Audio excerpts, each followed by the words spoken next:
તો અમદાવાદના ચંડોળામાં દબાણ દૂર થતાં જ મનપાની ટીમ હવે એક્શનમાં છે।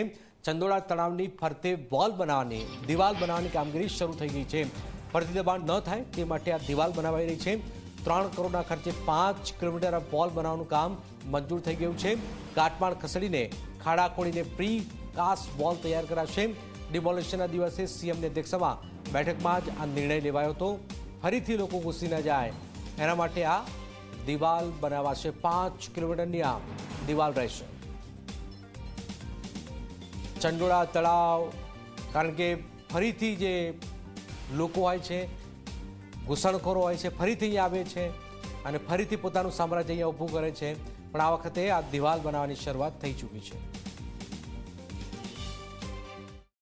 ચંડોળા તળાવમાં વર્ષોથી ગેરકાયદેસર દબાણો જામેલા હતા, જે તંત્રએ એક્શનમાં આવીને દૂર કર્યા। હવે દબાણો દૂર કર્યા બાદ અમદાવાદ મહાનગરપાલિકાનું તંત્ર એક્શનમાં આવ્યું છે અને જે દબાણો દૂર કર્યા છે તે ફરીથી ના થાય તે માટે પ્રોટેક્શન વોલ બનાવવાની શરૂઆત થઈ ચૂકી છે। આ દ્રશ્યો તમે જોઈ શકો છો કે જે પ્રીકાસ્ટ વોલ હોય તે બનાવવાની કામગીરીની શરૂઆત થઈ ચૂકી છે।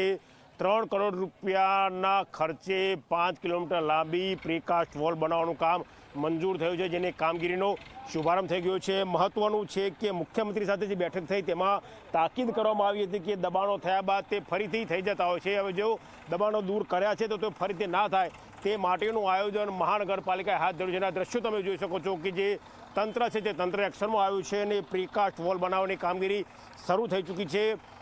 સંપૂર્ણ ચંડોળા તળાવની ફરતે આ વોલ બનાવવામાં આવશે, જેના કારણે ફરીથી અહીંયા ગેરકાયદેસર દબાણો થાય નહીં।